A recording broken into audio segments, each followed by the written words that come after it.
comme une prière, mais ça reste une louange, ok?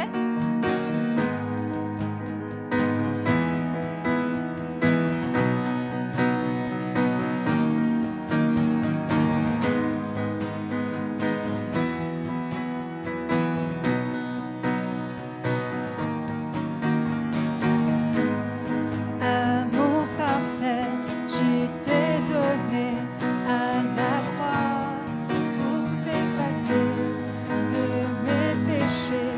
Tu t'es chargé sur le bois. C'est par ta grâce seule que je suis pardonné. C'est par ta grâce seule que tu m'as racheté.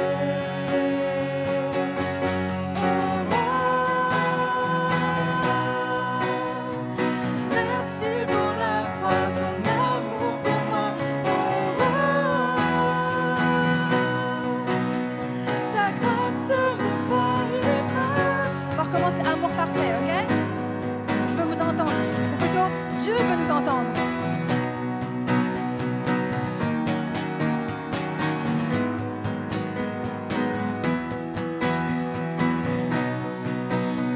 Amour parfait.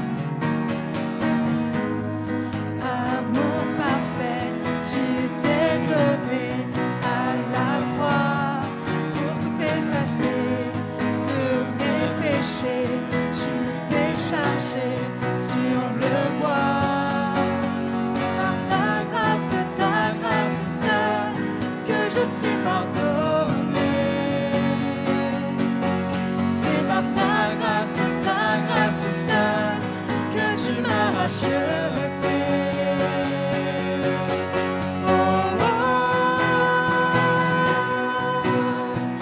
Merci pour la croix, son amour pour moi. Ta grâce ne faillit pas.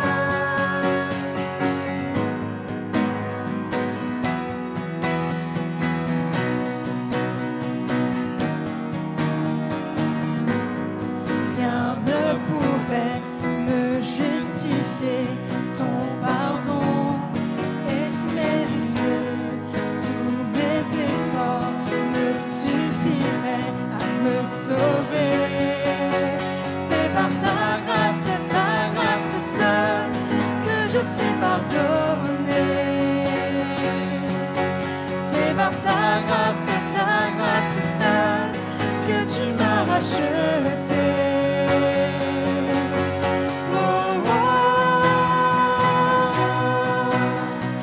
Merci pour la croix, ton amour pour moi. Ta grâce ne faillit pas. Merci pour la croix.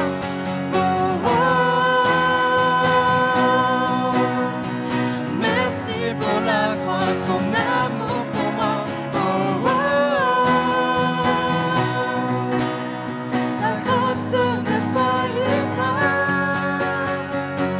Ta grâce justifie, ta grâce m'affranchit, ta grâce purifie, ta grâce m'offre la vie, ta grâce m'a sauvé, ta grâce a pardonné, ta grâce m'a comblé, ta grâce m'a libéré, ta grâce justifie, ta grâce m'affranchit, ta grâce purifie, ta grâce m'offre la vie, ta grâce m'a sauvé, ta grâce a pardonné, ta grâce m'a comblé, ta grâce m'a libéré, ta grâce justifie, ta grâce m'affranchit, ta grâce purifie, ta grâce m'offre la vie, ta grâce m'a sauvé, ta grâce a pardonné, ta grâce m'a comblé, ta grâce m'a libéré.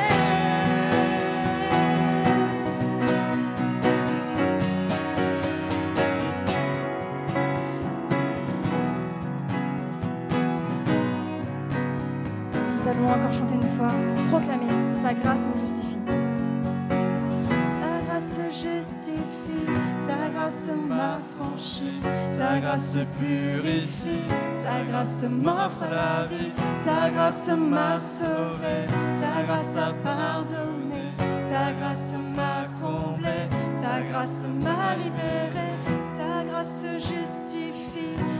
grâce m'affranchit, ta grâce purifie, ta grâce m'offre la vie, ta grâce m'a sauvé, ta grâce a pardonné, ta grâce m'a comblé, ta grâce m'a libéré.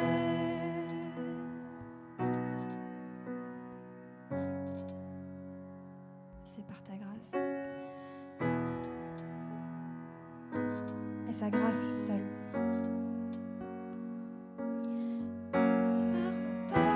C'est ta grâce seule que je suis pardonné. C'est par ta grâce seule que tu m'as racheté. C'est par ta grâce. C'est par ta grâce seule que je suis pardonné. C'est par ta grâce seule que tu m'as racheté.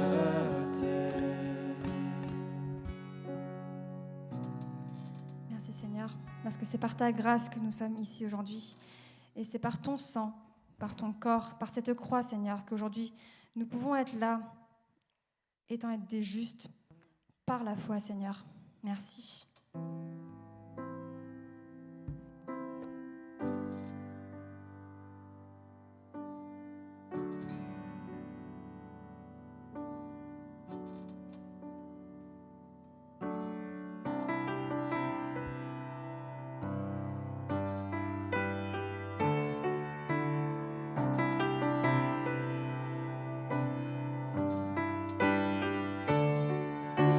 J'ai échoué, mais ta grâce est restée. Si je tombais encore, tu serais mon renfort. Tu es éternel, ta lumière brille quand tout pâlit. Tu l'infini, ta grâce sur ma terre splendide.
viens et consume tout en moi, Dieu,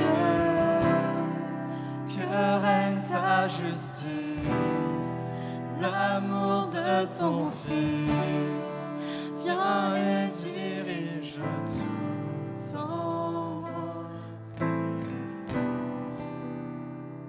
Mon cœur et mon âme.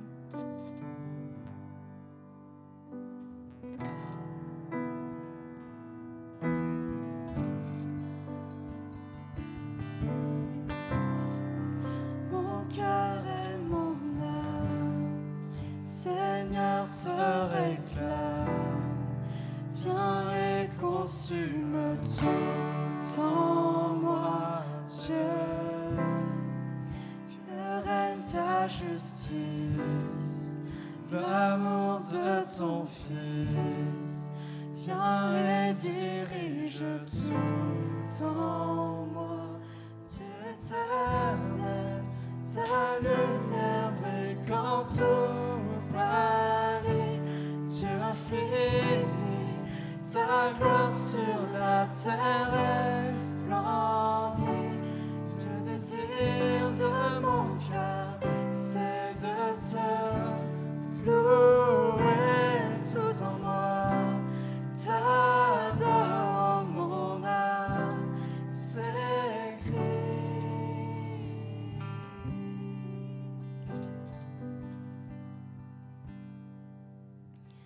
Oh Seigneur, nous venons devant toi. Nous nous demandons personnellement, est-ce que vraiment le but de notre vie, c'est de te glorifier, Seigneur? Oh, c'est si dur de te dire, oh Seigneur, viens demeurer en moi. Viens, consume-moi. Consume mes péchés, consume mes faiblesses, consume tout ce qui est cher. Mais aujourd'hui, Seigneur, nous voulons venir devant toi et te dire, Seigneur, nous voulons t'aimer, Seigneur, comme tu nous as aimés. Nous voulons répondre à ta grâce, parce que ta grâce est si grande, Seigneur.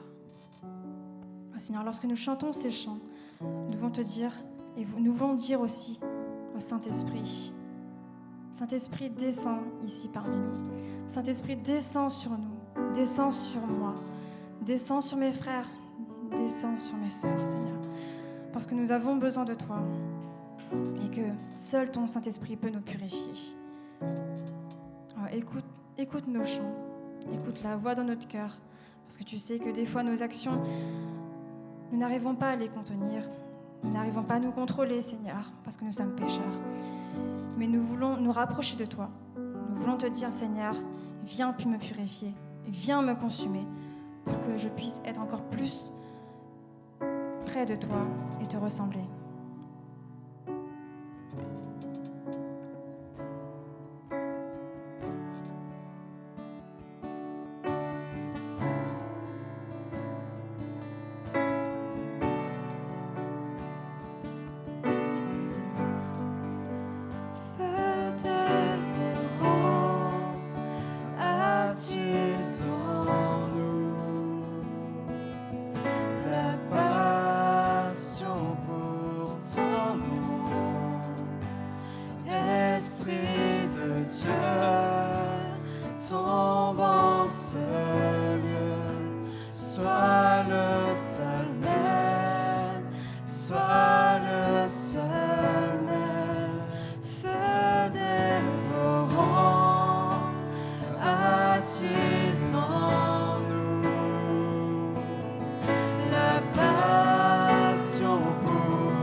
Sois le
à lever tes mains en disant Seigneur, aide-moi.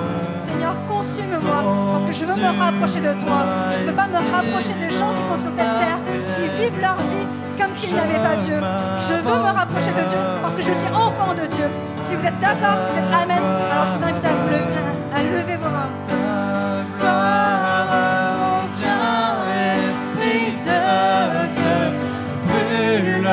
Comme un feu qui consume, consume-moi ici dans ta présence.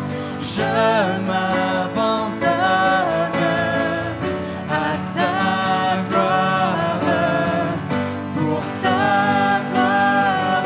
Oh, viens, Esprit de Dieu. Oh Seigneur, tu vois nos faiblesses, tu vois nos difficultés. Mais aujourd'hui, nous levons nos mains, nous levons nos voix, parce que tu veux, nous veux changer nos vies, parce qu'on veut demeurer en toi. Nous voulons proclamer que nos vies sont à toi, t'appartiennent, Seigneur. Je m'abandonne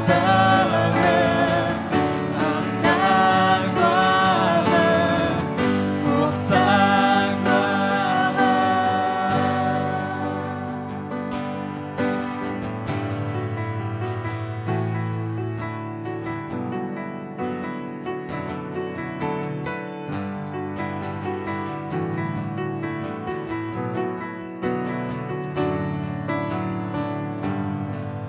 Un des signes de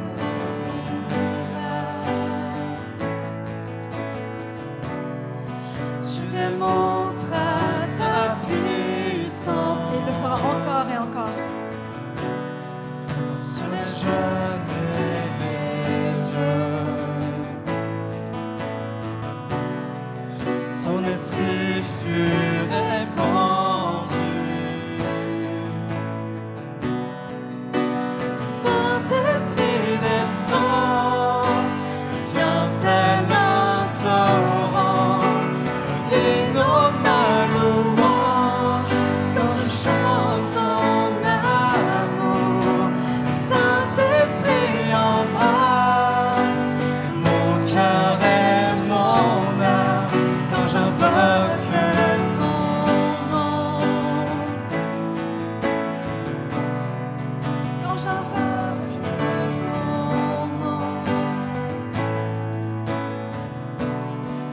je peux voir la gloire du Fils. Quand je viens dans ta présence, tu révèles ton amour. Quand je contemple les cieux, Saint-Esprit descend, viens tel un torrent, inonde ma louange quand je chante ton amour. Saint-Esprit embrasse mon cœur et mon âme quand j'invoque ton nom. Quand j'invoque ton nom, Quand j'invoque ton nom, quand j'invoque ton nom, quand j'invoque ton nom,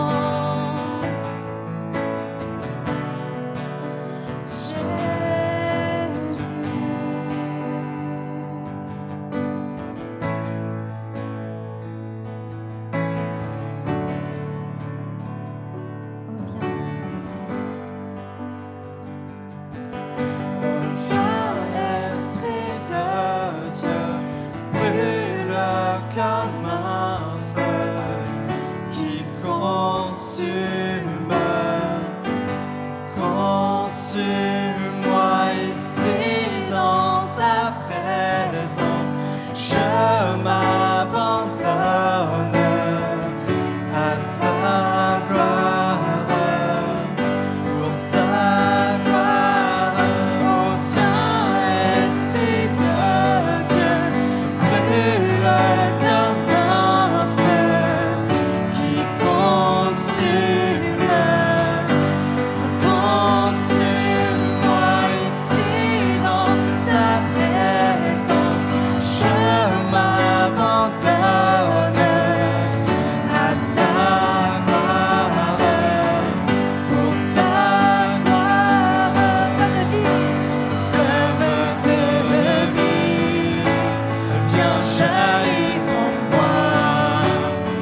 Saint-Esprit descend. Saint-Esprit descend, viens tel un torrent, inonde ma louange quand je chante ton amour. Saint-Esprit embrasse mon cœur et mon âme quand j'invoque ton nom. Quand j'invoque ton nom, Jésus. Quand j'invoque ton nom. Quand j'invoque ton nom, Jésus. Quand j'invoque ton nom,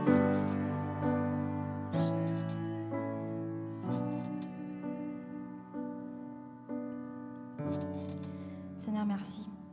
Parce que grâce à toi, Seigneur, on a vu les cieux ouverts. On sait que ton Saint-Esprit travaille déjà dans notre cœur. À partir du moment, Seigneur, lorsqu'on veut te proclamer, t'invoquer, te louer et t'adorer, Seigneur, alors on sait que, une nouvelle fois, Seigneur, tu nous as purifiés. Tu nous as libérés. Oh, Seigneur, vraiment, aide-nous. Oh, tu sais que nous sommes souvent en difficulté, souvent dans la faiblesse. Nous avons du mal à nous relever, Seigneur. Mais par ta force, par ta grâce et par ta puissance, nous savons que nous pouvons compter sur toi, Seigneur. Oh, Seigneur, aujourd'hui et à jamais, et dans les semaines à venir, et tous les jours de notre vie, Seigneur, viens nous toucher, et par les louanges, Seigneur, par chaque invocation et par chaque adoration, Seigneur, qu'on puisse t'expérimenter et voir encore une nouvelle fois la grâce de ta croix et la grâce que tu nous as offerte. Et voir que, Seigneur, tu travailles de notre vie et que tu ne nous as jamais abandonnés, Seigneur. Nous te remercions. Nous te remercions pour tout ce que tu as fait dans nos vies. Et nous te remercions pour tout ce que tu feras dans nos vies. Parce que nous savons que tu as un bon plan et un merveilleux plan pour chacun d'entre nous. Merci, Seigneur. Dans ton Fils Jésus-Christ. Amen.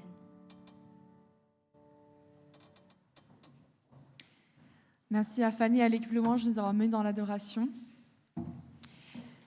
Nous nous retrouverons cette semaine pour différents événements de l'Église. Donc, on sent que la rentrée reprend. Enfin, c'est bientôt la rentrée, que les activités reprennent. Donc, la semaine prochaine, le mercredi, il y aura toujours la prière en ligne sur Discord. Et puis, les groupes le samedi. Donc, le groupe Daniel a bien lieu le samedi prochain qui arrive, ainsi que le groupe Jacob qui a repris donc aujourd'hui, qui aura lieu donc le matin, dimanche matin à 10h. Nous nous retrouverons ensuite à 13h15 pour un nouveau culte avec notre frère David Zahn à la louange et un message. Je vous laisserai découvrir qui sera notre prédicateur pour la semaine prochaine. En attendant, je vais maintenant laisser la parole à notre frère David qui va nous prêcher la parole de Dieu. Je vous invite à l'applaudir parce que ça fait longtemps qu'il n'est pas venu.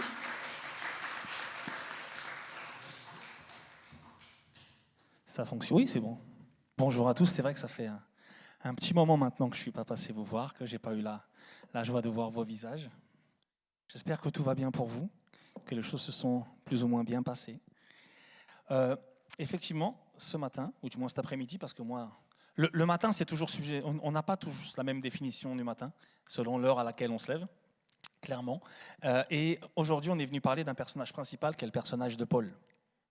J'espère que tout le monde connaît au moins Paul. Vous voyez de qui on veut parler ? L'apôtre Paul, comme on a l'habitude de l'appeler. Alors, pourquoi est-ce que Paul est si important ? On va le voir, mais avant toute chose, on va commencer par prier. Seigneur Jésus, merci pour ta grâce, merci pour ta paix, merci pour ton amour d'abord. Merci parce que c'est toi qui as penché les yeux le premier sur nous. Merci pour cette grâce que tu nous as fait de continuer à nous aimer malgré nos infidélités. Merci pour cette croix qui veut tellement dire pour nous. Merci pour cette assemblée, que chacun puisse s'y sentir libre, aimé, en paix, et que chacun puisse se sentir radieux dans ta présence. Dans le nom de Jésus. Amen. Amen. Donc je le disais, pourquoi est-ce que Paul est si important ? On va d'abord commencer à présenter Monsieur Paul. Il est né effectivement à Tarse, entre l'an 5 et l'an 15, dans une famille juive. Et il est mort, martyrisé à Rome vers 65. Il avait donc entre 50 et 60 ans à sa mort. Ça, c'est la première des choses, on va rester pragmatique. Il apparaît que Saul est apparenté au premier roi d'Israël. Saul, Saül, souvent des fois la manière dont on le prononce, on peut se tromper, mais ce n'est pas anodin. Effectivement, par la tribu de Benjamin, à laquelle il appartenait aussi, il est descendant du premier roi d'Israël. Ces premiers textes, en fait, datent de l'an 50, soit, même si on ne le sait pas tout le temps, ces premiers textes datent d'avant les 4 évangiles. C'est important. En effet, les lettres pauliniennes sont les plus vieux textes du Nouveau Testament. Les évangiles ont été écrits entre l'année 65 et l'année 95, après Jésus-Christ, du coup. Si on commence à dater, c'est après, il y a après et avant. J'espère que ça, dans les livres d'histoire, normalement, c'est marqué, donc j'espère que vous êtes au fait de ces choses-là. Pour mettre à l'écrit ce que les témoins étaient déjà en train de transmettre et de diffuser. Et on va voir que ça a une particularité parce que toute la correspondance de Paul, ce n'est pas simplement des livres, c'est ce qu'on appelle des épîtres. Et souvent, c'est des lettres. En fait, bêtement, c'est des lettres à différentes églises. Ça donne en fait une impression, et ce n'est pas qu'une impression, une impression pragmatique. On va voir pourquoi. Deuxième partie, Paul, c'est Saul. Souvent, on pense qu'il y a, effectivement, alors dans nos vies c'est un peu pareil, et on fait souvent cette maladresse de croire que c'est Dieu qui a transformé le nom de Saul en Paul. Comme dit le chant que vous connaissez peut-être, j'ai cherché, et je n'ai pas trouvé ça. Il s'agit juste que c'est pas un anglicisme pour une fois, effectivement, c'est une chose différente. Il n'est à aucun moment dit que c'est Jésus ou que c'est Dieu qui a changé le nom de Saul en Paul. Cherchez, peut-être que moi, je n'ai pas lu les bons chapitres. Cherchez, on ne sait jamais, hein. Peut-être que vous trouverez, je vous mets au défi de ça en tout cas. Paul, c'est simplement le nom hébreu de cette personne. Paul, en fait, c'est un nom usuel. Et c'est surtout son nom grec. Ça vient du latin, Paulus. Je ne vous apprends pas quoique peut-être, que Saul, ça veut dire en hébreu, Shaoul, c'est désiré de Dieu, parce qu'effectivement, le peuple désirait un roi, et il leur a été donné, du coup, Saul.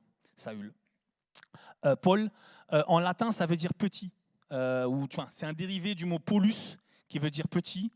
Alors, par allégorie, on peut peut-être dire que quand effectivement Jésus est allé interpeller Paul, peut-être que de lui-même, il se croyait désiré droit. On verra ensemble que c'est quelqu'un qui était très, très, très doué pour l'apprentissage des langues, très, très, très doué pour la connaissance. Il était premier partout. Il était cette personne qui n'a à lire les choses qu'une fois pour les connaître par cœur. C'était quelqu'un de très doué. Et du coup, ça a même failli lui porter préjudice quelquefois. Et donc forcément, quand Jésus est venu l'interpeller sur la route de Damas, peut-être que il a été peut-être plus simple pour lui de s'appeler Paul. Peut-être aussi que c'était à l'époque de Gamaliel, parce qu'il a été enseigné par un monsieur qui s'appelait Gamaliel, qui était un grand docteur de la loi. Et comme le voulait l'adage, pour essayer de rattraper un peu l'humilité qu'il aurait perdue de par ses compétences particulières intellectuelles, on l'a appelé Paul, comme ça l'a un petit peu redescendu, ça a fait plaisir à tout le monde. Voilà peut-être, et encore une fois je dis peut-être, ça je ne le sais pas, les raisons de Saul et de Paul, tant dans la déclinaison que dans la signification. Donc ce n'est pas du tout habituel qu'on puisse voir qu'il y ait un changement de nom, surtout à Tarse. Il a été éduqué, je le disais, à Jérusalem par Gamaliel, dans une forme stricte du pharisianisme. Ça, vous pouvez le voir en Galates, chapitre 1 et verset 14. Vous verrez qu'il était particulièrement doué. Alors, cet après-midi, je n'ai pas voulu mettre des versets et vous en inonder, parce qu'à chaque fois, il faut que je les lise, il faut que je les interprète, ça prend un peu de temps, et je risque un petit peu de vous perdre, même si là, le déroulé, peut-être que j'en vois certains, je les ai déjà perdus.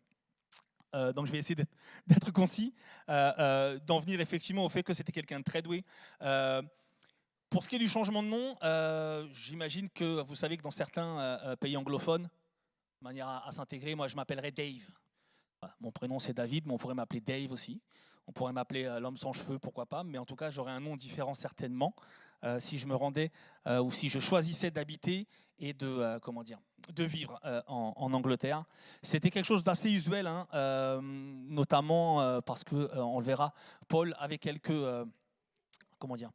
particularités quant à sa naissance, quant à sa citoyenneté et quant à l'endroit en fait, dans lequel il vivait.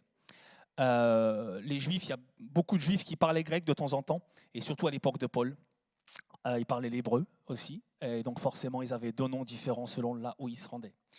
Cet apôtre, effectivement, on va l'appeler Paul, mais presque toujours dans les actes des apôtres qui ont été écrits par Luc. Donc ça, peut-être, quelqu'un sait que les actes des apôtres ont été écrits par Luc. En fait, c'est Luc qui retrace un petit peu ce qui s'est passé avec les différents disciples.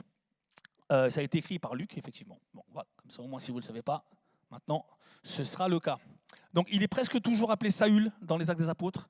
Et même quand Jésus s'est adressé à lui, il l'a appelé encore une fois Saül. J'ai étudié, je vous encourage à le faire, sur cette ambiguïté qui existe dans son changement de nom. Ça aurait pris 1h30, très franchement, on ne les a pas. Et je risque de vous ennuyer fortement si je commence dans cette direction-là. Donc, on va simplement dire que Saul, c'est Paul. Paul, c'est Saul. C'est la même personne. Il n'y a pas eu de changement de nom surnaturel. Il n'y a pas eu de bizarrerie surnaturelle qui lui est arrivée pour qu'il change de nom. Absolument pas. Ce n'est pas un Abraham qui s'est appelé Abraham. Ce n'est pas un Sarai qui s'est appelé Sarah. On n'est pas du tout dans la même mesure. Est-ce que tout est clair pour vous? Faites-moi oui de la tête au moins. Ok, oui de la tête, ça marche. De plus, c'est pas les seuls personnages du Nouveau Testament qui s'est fait appeler de 2 noms différents. Joseph, on a pu l'appeler plus tard Barnabas. Siméon, il s'est appelé aussi le Noir, parce que Siméon était quand même noir. Enfin, ils l'ont appelé, ouais, Alors, selon les traductions, encore une fois, je vous vois arriver, je rappelle que j'ai le totem chocolat, mon épouse est antillaise. Donc, il n'y a pas de problème là-dessus. Mais ouais, dans certaines traductions, Paroles de vie notamment, c'est marqué le Niger. Donc, vous pourrez voir le Niger. Je recherche le verset pour ne pas qu'il y ait d'ambiguïté. Acte 13, 1. C'est marqué Simon, aussi appelé le Niger. Niger, Neger. Voilà, vous aurez compris la juxtaposition du terme. Pourquoi Niger est noir, pourquoi Nigeria, bref. On ne va pas refaire ni l'histoire, ni la géographie, ni la politique. Amen. Amen. Amen. Je sens bien que je suis en train de vous perdre gentiment, il faut que j'aille vite. Paul, donc lui-même, il n'a pas été... une chose qui le rend différent des autres, c'est qu'il n'a pas connu Jésus selon la chair. Alors nous non plus. Mais c'est un des premiers à avoir parlé de Jésus sans l'avoir connu selon la chair. Il n'a pas été disciple, malgré le fait qu'il a été particulièrement important. Pourtant, il a été, pareil, rencontré par Jésus directement, bien que ce soit fait post-chair. Je ne sais pas si je me fais comprendre quand je dis ça. Il ne l'a pas connu selon la chair, donc c'est marqué ça en 2 Corinthiens, chapitre 5 et verset 16. Il fait donc en fait des choses différentes. Et quand il écrit, je vous disais, des épîtres et des lettres à des communautés. On va voir pourquoi. Du coup, ça le rend vraiment incisif parce que ça lui donne une description fondée sur la foi. Il est mort pour nos fautes et ressuscité pour notre justification. Alors ça, j'aurais peut-être dû le mettre quelque part. Retenez-le. Il est mort pour nos fautes et ressuscité pour nos justifications. Cette formulation, elle est reprise dans Romains, chapitre 4 et verset 25. 14 épîtres lui sont attribués. Autant dire que c'était l'un des premiers grands écrivains du Nouveau Testament, ou du moins du christianisme qui venait de naître. 14 épîtres, dont Romains, Corinthiens, Galates, Éphésiens, Philippiens, Colossiens, Thessaloniciens, Timothée, Tite, Philémon et Hébreux. Quoique Hébreux, il y a quand même un petit doute. Tout ça pour dire qu'il n'a pas chômé en écrivant, il n'a pas chômé en témoignant. On va voir que Paul, c'est un homme de témoignage. Ce n'est pas simplement quelqu'un qui était saint, ce n'est pas quelqu'un qui a baigné dans cette espèce de pragmatisme religieux. C'était un docteur de la loi. Je le disais, il a été élevé par un grand docteur de la loi qui s'appelait Gamaliel. Il connaissait tout sur tout et quasiment parfaitement. Ça nous rappelle une chose, c'est qu'effectivement, c'est bien de lire la Bible, c'est bien de la connaître par cœur, mais il faut forcément y ajouter une dimension pratique. On ne peut pas se contenter de lire et de savoir des choses sur Dieu sans les mettre directement en pratique. C'est impossible. On voit que ça n'a pas fonctionné avec Saul ou Paul, on l'appellera Paul aujourd'hui. Il n'y a pas de raison que ça fonctionne pour nous. On peut faire des études de théologie. J'ai vu que maintenant certaines études de théologie vont au-delà même du doctorat. Pourquoi pas? Maintenant, ce n'est pas une fin en soi. Mais il est nécessaire de connaître. Quand on chantait tout à l'heure, « Mets en nous la passion pour ton nom », ça fait partie aussi de ces choses-là. La passion pour son nom. Chercher qui il était, chercher ce qu'il a fait. Chercher, effectivement, si je peux vous encourager à une chose, chercher Jésus de la Genèse à l'Apocalypse. Il est présent partout, il suffit juste de le trouver dans les termes, dans les thèmes abordés, dans différentes choses. Il est présent partout et je vous encourage à le chercher. Revenons donc à Paul. Qu'est-ce qui rend Paul différent? Premièrement, l'identité de Paul, c'est une identité relationnelle. Déjà, ce qui le rend différent, c'est ce qui vient d'être évoqué. Il n'a pas connu Jésus selon la chair, contrairement à Pierre, mais par révélation. Si je vous parle de Pierre, ce n'est pas pour reprendre un autre personnage, mais c'est parce que les deux, ça va bagarrer un peu. Si vous lisez votre Bible et que vous arrivez un petit peu à vous pencher sur certains aspects pratiques, vous verrez que Paul et Pierre, sur certains aspects, ce n'étaient pas forcément de très très bons copains. Enfin, ils ne sont pas là pour être copains, mais en tout cas, Pierre était vraiment parti sur le fait que Jésus s'adressait principalement aux Juifs, et pas que principalement aux Juifs. Jésus était le Messie. Hein. Il n'était pas le Messie de toutes les communautés, il était le Messie des Juifs. Qu'on se mette bien d'accord là-dessus. Et ça, c'était quelque chose d'important. Paul se présente lui-même en tant qu'apôtre. Alors, je ne sais pas si vous avez déjà eu des gens qui se sont présentés en tant qu'apôtres. C'est assez particulier de l'entendre, mais il suffit juste de savoir qu'est-ce qu'on entend par apôtre. C'est quoi un apôtre? Pourquoi utiliser ce mot pour se qualifier? Tout simplement parce qu'il se rend compte de la mission qui lui incombe. En effet, en grec, le terme apostolos signifie envoyé. Comme quelqu'un qui est envoyé en mission, ainsi, par le titre d'apôtre, Paul se définit par le fait d'être envoyé. Ce n'est pas de son propre chef qui va voir les autres. Ce n'est pas de son propre chef qui va encourager les églises. Ça lui enlève cette dimension fière et orgueilleuse de dire « je sais, vous ne savez pas, il faut absolument que je vous dise, et cette chose-là vient de moi ». Non, il est envoyé, simplement. C'est une forme d'humilité pour lui de se présenter comme apôtre. Et ce n'est pas nous qui le qualifions apôtre, c'est lui-même qui se qualifie comme apôtre, puisqu'effectivement, après la rencontre de Damas, les choses vont changer pour lui. Autrement dit, l'identité de Paul, elle est relationnelle. Elle se définit donc par rapport à Jésus-Christ. Et il a amorcé, effectivement, cette relation qu'on peut avoir. Les relations qu'on a, elles sont c'est relationnel. Ce n'est pas simplement un livre et des choses à appliquer. Ce n'est pas des grandes lois simplement à appliquer. En introduisant ce terme d'apôtre, en introduisant cette notion d'apostolat, il a permis d'ouvrir la voie à notre entendement, à, comme Romains 12 le dirait, renouveler notre intelligence, même si ce n'est pas lui qui l'a fait, c'est Dieu qui l'a fait au travers de Paul, quant au fait que notre relation avec Dieu, elle est relationnelle, elle n'est pas faite par rapport simplement à un livre, elle est faite par rapport à une dimension pratique. Amen. Amen. Amen. À la question essentielle, faut-il être juif pour devenir chrétien? Je le disais, Jésus étant le Messie.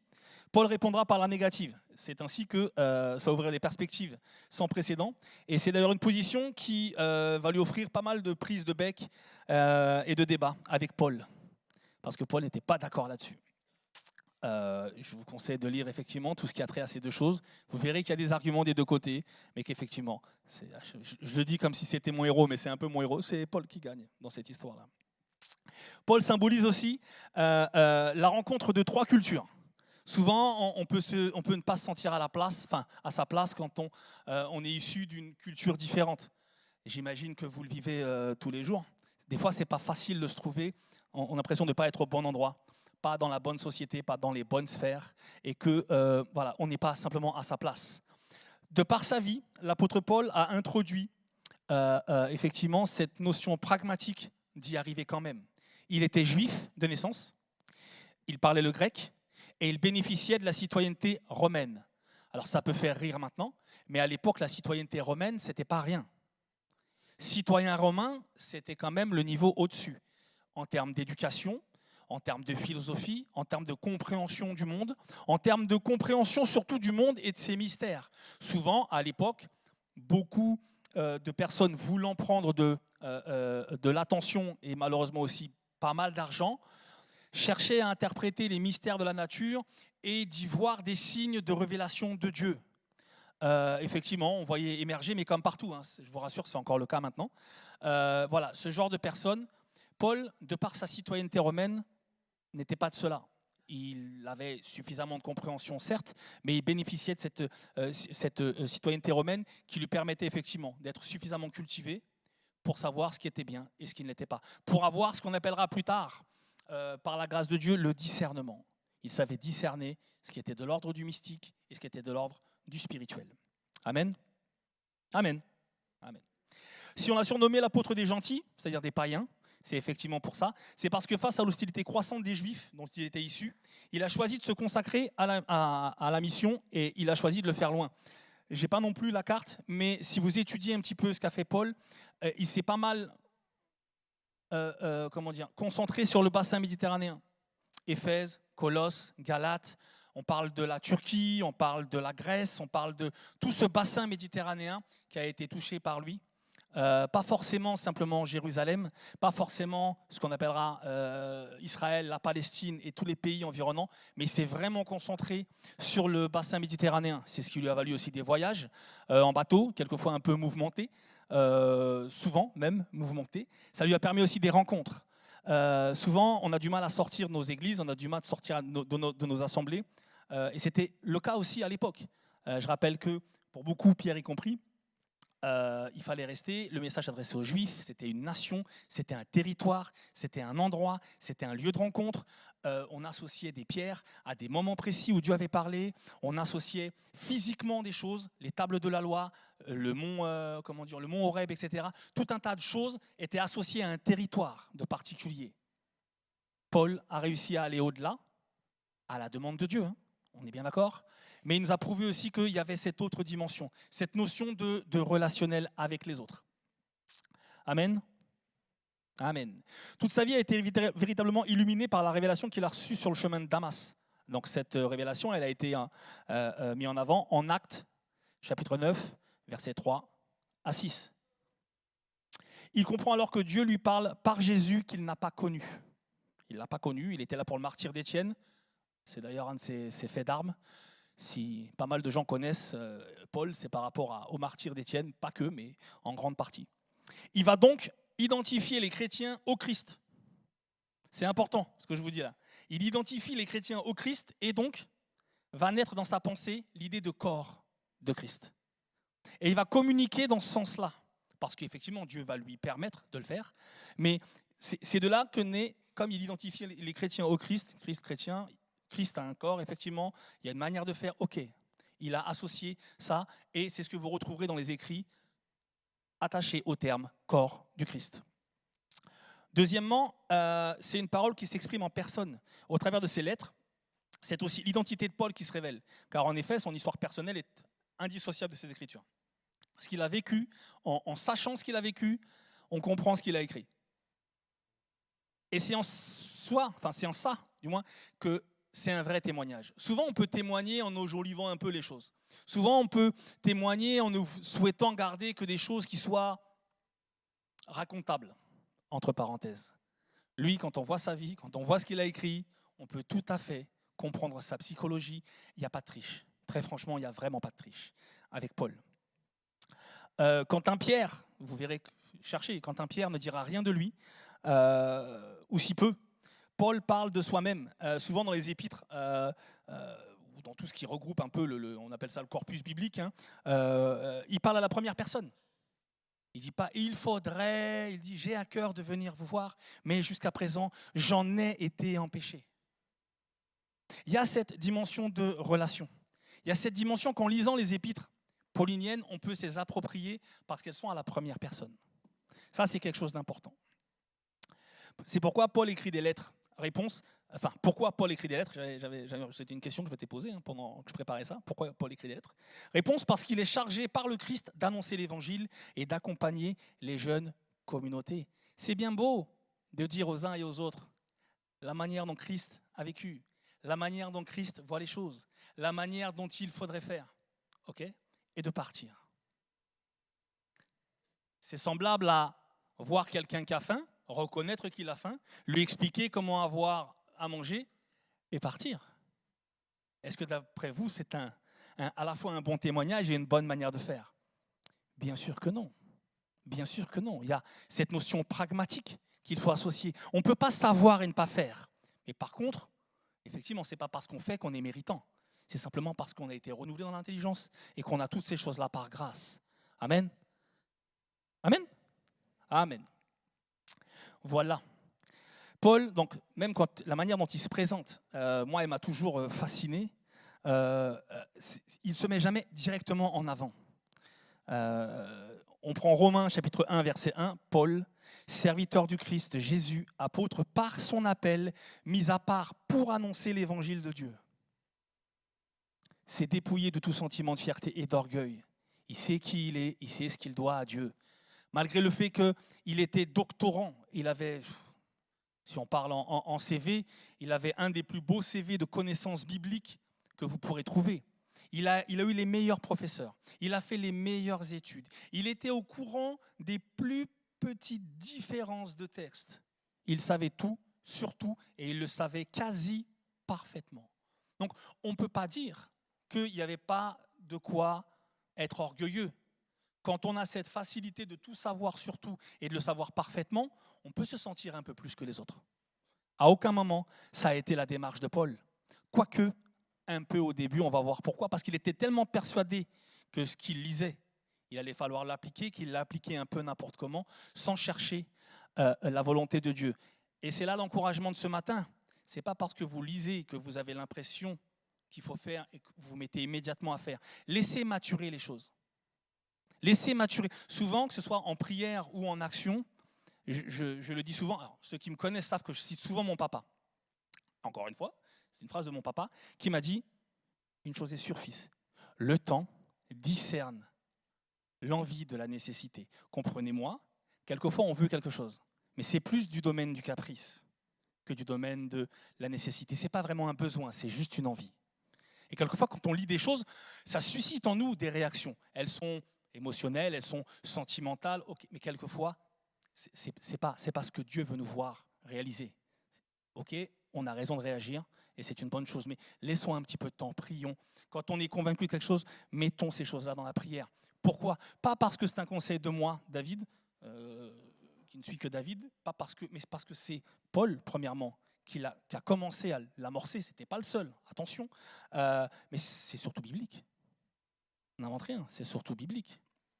Amen. Les textes que vous verrez dans les épîtres, ils appartiennent à un genre littéraire bien particulier. Il s'agit de lettres, il s'agit de correspondance. Effectivement, il est de bon ton, quand on parle avec quelqu'un, de prendre de ses nouvelles, savoir comment ça va, comment tu te portes. L'autre fois, je suis passé, tu étais un peu malade, comment vas-tu depuis, est-ce que tu as pu faire, etc. Donc c'est pour ça qu'on retrouvera cette espèce de dialogue qui peut aussi nous servir, parce que quelquefois, on ne se sent pas trop concerné. Je ne sais pas s'il y en a ici qui, je ne vais pas vous faire l'affront de vous demander de lever la main, mais tout le monde s'est senti au moins un peu une fois, en lisant la Bible. On s'est dit, je ne vois pas en quoi moi ça me sert.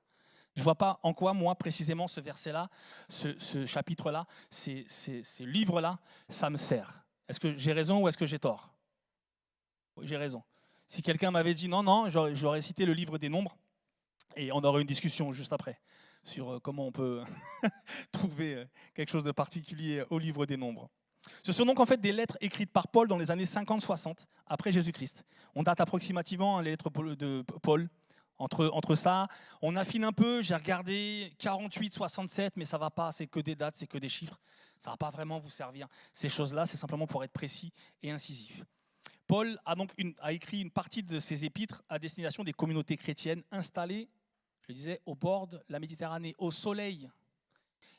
Et quand il y a beaucoup de soleil, on ne vit pas de la même manière. On a une philosophie qui est plus adaptée au soleil qu'au conseil. Je me rappelle d'un ami marseillais qui me disait à Marseille, on ne roule pas ni à droite ni à gauche, on roule à l'ombre. Manière de faire, et ça se vérifie, croyez-moi. J'ai pas mal aussi bourlingué dans le Maghreb, et c'est effectivement ce qui se passe. Je ne savais pas qu'on pouvait faire 4 fils quand il n'y en avait que 2. Je n'étais pas au courant. C'est des manières de faire qui sont différentes. Mais pourquoi ? Parce que c'est adapté au soleil. C'est adapté à l'endroit. Et la manière dont Paul va amener ces choses-là, elle les fait aussi de ça. Vous l'avez peut-être remarqué, mais souvent, moi j'ai beaucoup, enfin c'est la plupart, mes amis, c'est mes frères, dans le bassin méditerranéen, on tutoie rapidement. On tutoie les gens assez rapidement. Comment vous allez ? Tu vas bien. C'est dans la même phrase, ça peut être ça. Donc c'est pour ça aussi qu'on retrouve cette formulation. Mais du coup, cette formulation, elle nous aide aussi à comprendre que c'est adapté, qu'il n'y a plus trop de distance. Ce qui est aussi le ministère de Christ, de venir couper cette distance. Je ne vais pas vous refaire tout le schéma, ce serait bien trop long. Le statut des textes, effectivement, il n'est pas anecdotique, bien au contraire. Paul est un être de chair et d'os, et il le dit, il le fait savoir. Il dit « je », il parle « tu », il dit « vous », mais il s'adresse à des personnes bien précises. J'ai un grand désir, donc dans Romains 1, 11, il est écrit « J'ai un grand désir de vous voir. Je me suis souvent proposé d'aller vous voir, mais j'en ai été empêché jusqu'ici. » C'est ce que je disais tout à l'heure. Il y a quelque chose de... C'est nominatif. Il introduit cette notion-là. En l'occurrence, ces lettres sont envoyées à des communautés. Il est généralement question de rencontres, de précision théologique, de crises à gérer ou encore d'organisation pratique dans la communauté. Et c'est en ça qu'il est intéressant, le personnage de Paul. C'est qu'il nous donne des conseils pratiques. On n'est pas dans la simple connaissance biblique. On n'est pas simplement dans le côté spirituel. On est dans le pratique. On est dans l'intendance de l'Église. On est dans comment résoudre une crise. On est dans...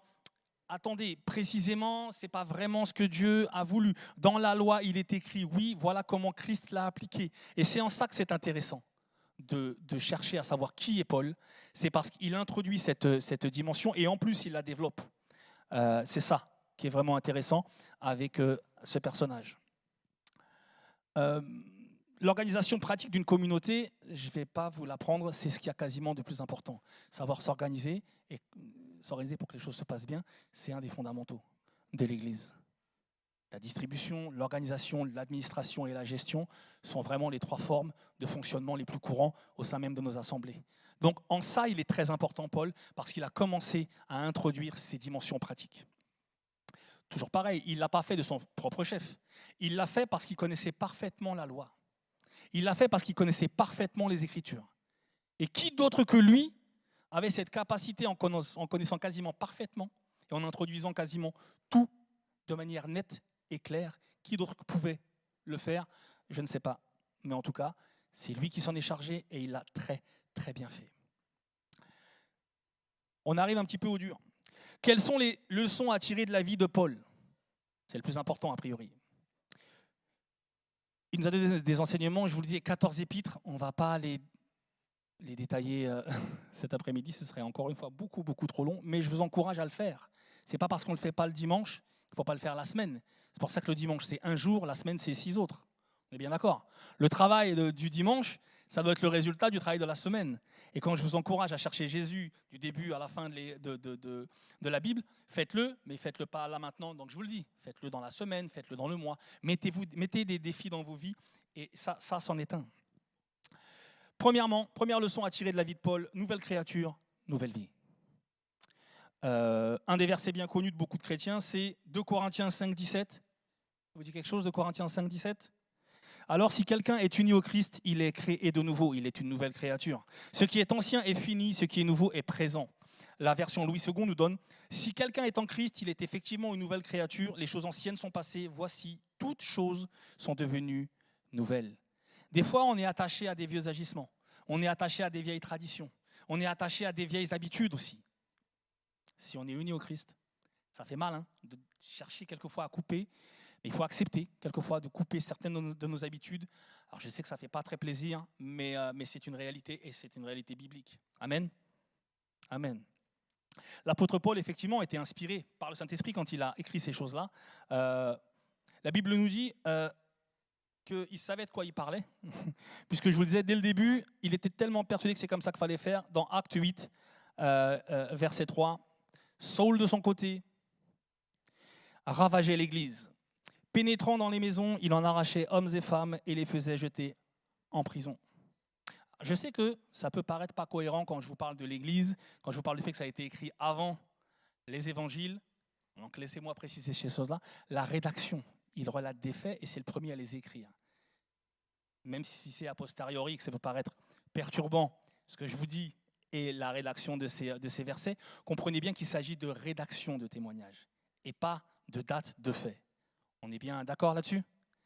Les choses se sont passées, il y a une temporalité particulière, mais elles ont été retranscrites à une autre. Enfin, grosso modo, Paul a été le premier à retranscrire ces choses-là. C'est clair pour tout le monde, mais c'est pas. Voilà.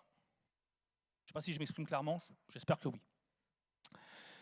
Saul était même, il était à même de persécuter. Enfin, quand vous disiez à l'époque des chrétiens Saul de Tarse, les gens n'étaient pas rassurés. Certains même partaient en courant, certains même arrêtaient de venir à l'église.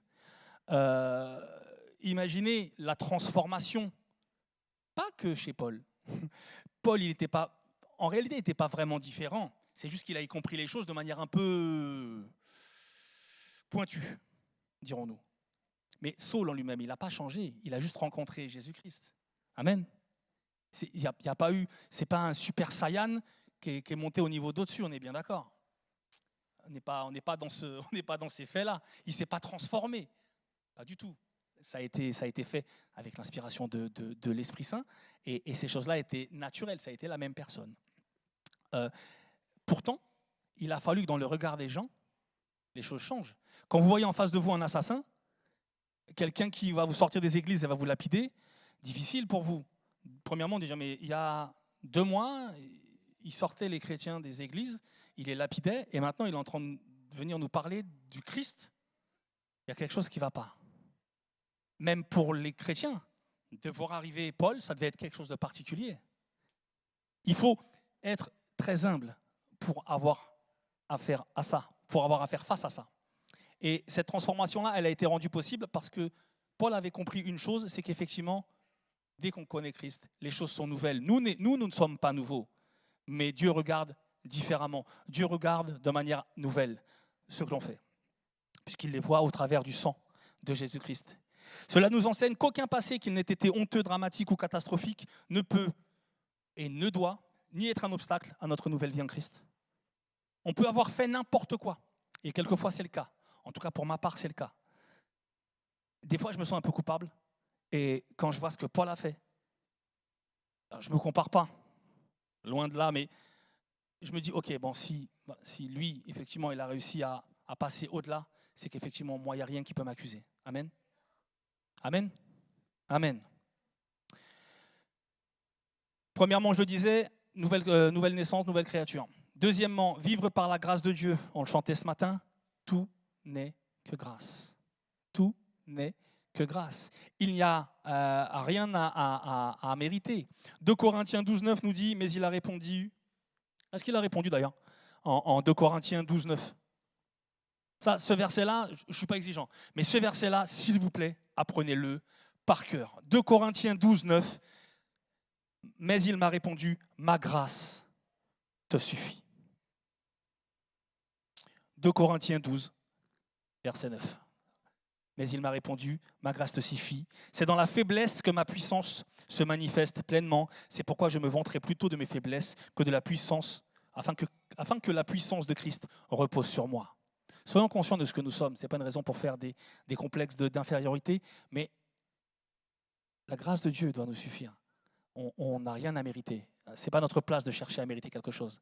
Dieu ne nous veut pas là-dessus. Vivre par la grâce. Troisièmement, vivre par la grâce de Dieu et pas celle des hommes. Vivre pour les choses d'en haut. C'est ça que je voulais dire aussi. Quand je dis vivre par la grâce de Dieu, pas par la grâce des hommes, c'est vivre pour les choses d'en haut. Quelquefois, on essaie de faire un peu de compromission en étant des bons chrétiens, mais en continuant à avoir des amis et en continuant à ne pas être trop extrême pour continuer à fréquenter un certain nombre de personnes. Oui, c'est presque louable, à une condition, c'est de vivre en soi pour les choses d'en haut. Et il est contradictoire de vouloir suivre deux choses qui sont opposées l'une à l'autre. Et pourtant, c'est l'erreur qu'on commet souvent. moi, c'était mon cas, et c'est encore quelquefois mon cas quand je ne fais pas attention. On se vante d'être enfant de Dieu, co-héritier de Christ et héritier de Dieu, mais quelquefois on n'est pas conscient ou on est ignorant de la position de Dieu par rapport à certaines choses. Je me dis, ouais, je suis enfant de Dieu, mais des fois je me mets dans des situations où j'ai rien à y faire. C'est simplement parce que je veux être avec entre parenthèses, mes amis, que je m'y mets. Et qu'est-ce que Paul nous dit dans ces choses-là? Qu'effectivement, vivre pour les choses d'en haut. Colossiens, encore une fois, hein, c'est un encouragement. Livre de Colossiens, chapitre 3, versets 1 et 2. C'est avec le Christ que vous avez été réveillés de la mort. Cherchez donc les choses d'en haut, là où le Christ se trouve, assis à la droite de Dieu. Le but de votre vie est en haut et non sur la terre. Encore une fois, ce n'est pas simplement une dimension suave, une dimension, non, il y a une dimension pratique de ces choses-là. Cherchez premièrement les choses d'en haut. Tout le reste vous sera donné par-dessus, mais les choses d'en haut. Cherchez d'abord, vous connaissez ce verset-là, Matthieu 6, 33, cherchez d'abord le royaume de Dieu et ce que Dieu demande, il vous donnera tout le reste en plus. Le reste, quelquefois on cherche la position sociale, on cherche l'argent, on cherche l'entreprise, on cherche le confort. Et on se dit, voilà, Dieu nous bénira après. Non, il nous bénit avant. Pour lui, ça, c'est du reste. C'est quelque chose, comme me disait encore une fois mon papa, j'ai jamais vu un corbillard avec un coffre-fort attaché. On ne part pas avec l'argent, on ne part pas avec le statut, on ne part pas avec tout ça. Amen. Vivre pour les choses d'en haut. Mourir à soi-même pour porter du fruit. Il va falloir faire des sacrifices. C'est bien de savoir, mais il va falloir mettre en pratique. C'est bien de savoir un certain nombre de choses, et c'est ce que Paul a introduit. On va rester sur Paul. C'est ce que Paul a introduit. Alors, les églises le savaient déjà, je vous le disais. C'est le premier à l'avoir formulé, à l'avoir écrit, à avoir effectivement parlé de ces choses-là. Ensuite viendront les évangiles sur la vie de Jésus pour appuyer ce qui se disait, ce qui se diffusait, ce qui se précisait. Mais ces choses-là sont davantage des manières pratiques de voir. Effectivement, si personne ne vous dit qu'il faut vous consacrer sur les choses d'en haut, ben, vous n'allez pas forcément le faire. Je me trompe. On pourra continuer à croire que Dieu est Dieu, qu'il y a des lois et qu'il suffit de les appliquer pour pouvoir commencer à vivre tranquillement. C'est un principe, effectivement, moi je vous le dis de formation, je suis jardinier. Une graine, pour qu'elle germe, il faut qu'elle meure. Enfin, il faut qu'on la mette sous terre et qu'ensuite elle commence à germer. Il faut qu'elle meure quasiment, en petite partie. C'est un peu pareil pour nous. Il faut qu'on meure à nos ambitions quelquefois parce qu'elles sont mal centrées, elles sont égocentrées et elles n'ont rien à faire là. L'apôtre Paul a pour sa part accepté de souffrir dans sa chair pour le corps de Christ. Vivant, il a changé de statut. Au début, il était invité dans les synagogues, puis après, il n'était plus du tout invité parce que ce qu'il disait, ça allait à l'encontre des pharisiens, ça allait à l'encontre de la tribu de Benjamin, ça allait à l'encontre de tout un tas de choses, et on l'a sorti des églises. Il est passé de super-héros en arrachant les chrétiens des églises à paria. Il était passé dans le camp adverse et il a dû faire face par rapport à sa famille, par rapport à, j'imagine, pas mal de choses, à des choses qui étaient forcément et fortement désagréables. Encore une fois, ce n'est pas un simple conseil que je vous donne, c'est un conseil de Paul. 1 Corinthiens, chapitre 9, verset 27. « Je traite durement mon corps. J'en suis totalement maître. Sinon, moi qui ai annoncé le message aux autres, je risque ensuite d'être éliminé. » On ne peut pas annoncer l'évangile de Christ et se comporter n'importe comment. Ça ne marche pas. Il y a cette notion, cette notion de témoignage. Paul dira à Timothée, je vais vous le dire là, mais je ne vais pas effectivement le formuler en verset. Vous êtes des lettres lues et vues de tous. Peu importe ce que vous allez dire, les gens vous regarderont vivre. Ce qui fait la différence entre un faux et un vrai pommier, c'est ses fruits. Ils ont le même aspect. Prenez des pommes sauvages au bord de la route. Je vous mets au défi de chercher à en avaler un quart, sans vomir. Sans vomir. Déjà, sans vomir. Et après, il y a le reste, la transition entre le début et la fin. Et ça, je vous souhaite encore bon courage, en tout cas pour les pommes sauvages. C'est le cas aussi pour les figuiers, c'est le cas aussi pour les concombres, c'est le cas aussi pour les concombres sauvages, c'est mortel. Donc ne cherchez pas à en goûter, vous allez vite vous apercevoir que ce n'est pas les bons. Des coloquintes, en l'occurrence. Voilà, mon côté jardinier, pardon. Je reviens. Mourir à soi, effectivement, pour porter du fruit. Je traite mon corps durement, ça c'est naturel, pour ne pas non plus être pris en défaut. Paul, effectivement, souvent on lui disait, tu sais ces choses-là, mais tu ne les appliques pas ou tu ne les appliques pas comme on le devrait. Lui, effectivement, s'est dit, non, je ne peux pas faire n'importe quoi, je ne peux pas annoncer ce que j'annonce, le Messie, etc., et faire n'importe quoi derrière. Dernière chose, être focalisé sur l'essentiel. Quelquefois, les combats qu'on a à mener pour avoir une famille, les combats qu'on a à mener, un travail, il faut de l'argent, il faut vivre, il faut effectivement faire tout un tas de choses, peuvent nous faire perdre de vue l'essentiel. L'essentiel peut être différent selon chacun, mais généralement c'est Christ, vivre pour Christ. Notre sœur nous le disait ce matin, chercher Christ, viser Christ. Quand on vise Christ, on commence à savoir qui il est, on commence à s'intéresser à ce qu'il veut, on commence à s'intéresser à comment faire pour, effectivement, aller dans le sens de ce qu'il veut, etc. 2 Timothée, chapitre 4 et verset 7, Paul dit, « J'ai combattu le bon combat, j'ai fini ma course, j'ai gardé la foi. » Qui d'entre nous, à la fin de sa vie, sera en capacité de dire ces mots-là? J'ai combattu le bon combat, j'ai fini ma course et j'ai gardé la foi. Si on se traite durement, on en sera peut-être capable. Mais gardons ça comme objectif. J'ai combattu le bon combat. Je ne suis pas allé me bagarrer dans des choses un peu bêtes. Je n'ai pas mis mon énergie dans ces choses-là. J'ai fini ma course. J'ai fini ma course. La course que Paul avait à faire, il l'a terminée. Il n'est pas resté sur des inachevés. Dans nos vies, il n'y a rien de pire que des inachevés. Paul l'a fait et c'est en ça qu'il est important, ce personnage de Paul. Si nous sommes édifiés, effectivement, par l'apôtre Paul au sein même de nos églises, c'est parce que c'est un homme qui a marqué la vie des gens, la vie de l'église. C'est parce qu'il a totalement adhéré au message de Christ. Il était effectivement imparfait dans sa chair, mais il s'est abandonné dans les mains de Dieu. Combien de fois en prison, il s'est remis à Dieu. Combien de fois, dans la manière qu'il avait de présenter les choses, il ne se présentait pas lui, mais il présentait Dieu. Je le disais la fois dernière dans notre église de foi, espérance et amour, on n'est pas là pour présenter une façon de vivre, on est simplement là pour présenter Christ. Alors oui, nous, on a notre manière de le vivre, mais le plus important, ce n'est pas ça. Le plus important, c'est Christ et ce que Christ désire. Amen. Ces enseignements doivent nous challenger à travailler pour Dieu, sachant que nous serons récompensés non par un homme, mais par le Seigneur Jésus en personne. Souvent, on donne la mauvaise échelle à nos vies. Imaginez une pelote. Tout le monde voit ce que c'est qu'une pelote de laine? Ouais. Notre vie, c'est toute la pelote. Et on joue notre vie, parce que c'est notre vie terrestre, elle ne représente que 5 cm de cette même pelote. Imaginez un ruban rouge sur cette pelote, sur 5 cm. Ça, c'est notre vie terrestre. Le reste, c'est la pelote. Et nous, on joue toutes nos vies sur ces 5 cm. On donne de l'importance à ces 5 cm. Ce n'est pas possible. Il faut qu'on change d'optique. Il faut qu'on change d'angle. Il faut qu'on change de focus. Certains photographes comprendront de quoi je parlais. Il faut qu'on change d'angle. Ce n'est pas possible autrement. Paul l'a introduit. Paul a vraiment introduit une dimension pratique et je vous encourage à lire les 14 épîtres qu'il a pu écrire. Ce sont vraiment des encouragements, ce sont vraiment des fondamentaux de la foi pratiques.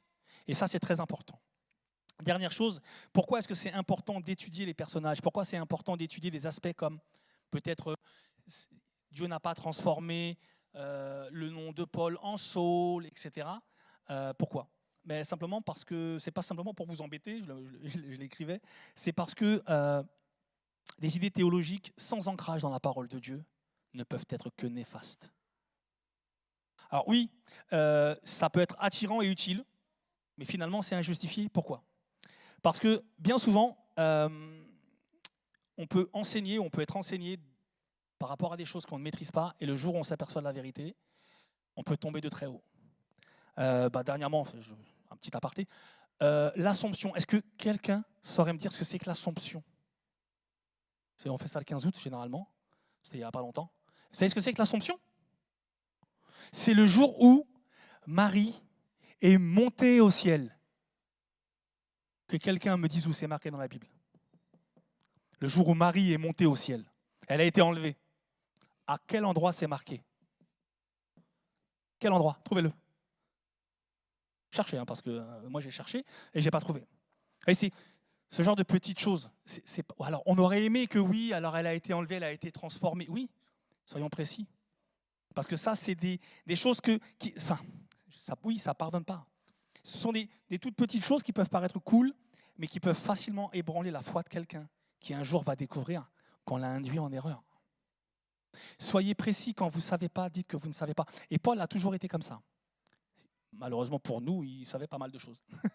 mais gardons ce principe de se dire que quand on ne sait pas, on cherche et on s'emploie à la chose. On est bien d'accord là-dessus? Très bien, c'est fini pour moi, on va prier. Seigneur Jésus, je te remets chacun, je te remets effectivement ce que je viens de dire sur l'apôtre Paul, que chacun puisse peut-être par bribes retenir effectivement qui était cet homme, ô combien il était important, ô combien il était nécessaire dans notre foi, ô combien il a été décisif dans cette envie pratique et ce pragmatisme de la parole de Dieu dans l'intendance des assemblées, dans le fonctionnement, dans les reprises, dans la précision de qui était Christ et de ce qu'il faisait, de la personne de Christ et de ce qu'elle attendait de nous, de la personne du Saint-Esprit et ce qu'elle attendait de nous, etc. Père, que tu enseignes chacun au travers de ta parole, au travers de ta présence.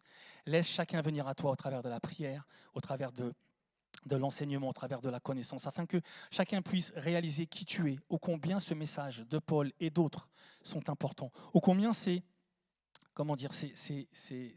encouragements, ces décisions, quelquefois même ces ordres et ces injonctions sont importantes, qu'elles ne sont pas là pour nous embêter, Père, mais nous permettre de fonctionner sans tomber, sans s'érafler, sans se fracturer, Père. Que tu mettes vraiment sur le cœur de chacun l'envie de connaître chacun des personnages principaux de ton livre, la Bible. Dans le nom de Jésus. Amen.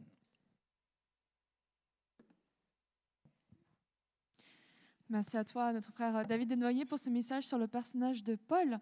Donc effectivement, comme tu l'as dit en conclusion, pourquoi est-ce que c'est important d'étudier les personnages? C'est que les idées théologiques qui sont sans ancrage dans la parole de Dieu ne peuvent que être néfastes pour nous. Donc je vous encourage à lire les 14 épîtres, comme il nous a encouragé à le faire également durant la semaine. Alors pour ceux qui le souhaitent également, qui continuent d'ailleurs à lire la Bible en suivant le challenge biblique, il y a les cartes de septembre qui sont disponibles auprès de notre frère Mathias. Donc vous pouvez les récupérer à la fin du culte. Et donc pour vous continuer à vous encourager, pour ceux qui continuent à suivre le challenge, vous êtes presque arrivés à 70% du challenge de l'année. Donc félicitations à vous. Et pour les personnes qui, en cours de route, ont eu du mal à suivre ou qui ont accumulé trop de retard, moi je vous encourage tout simplement à continuer à lire la Bible, parce que ce n'est pas parce que vous n'êtes plus sur le chemin du challenge biblique qu'il faut s'arrêter de se nourrir de la parole de Dieu. Donc, il y a le samedi 20 août, nous avons donc, une vingtaine de nouveaux baptisés dans notre église, mais nous avons également fêté l'union de notre sœur Esther avec notre frère Jean-Pierre qui se trouve juste au fond. Alors, je vous invite à les féliciter chaleureusement par les applaudissements. Et bien sûr, à continuer à prier pour eux, pour leur nouvelle vie à deux en Christ. Et enfin, pour finir, je vous invite à passer un petit moment dans la méditation. Je vous souhaite à tous une très bonne semaine et à très bientôt.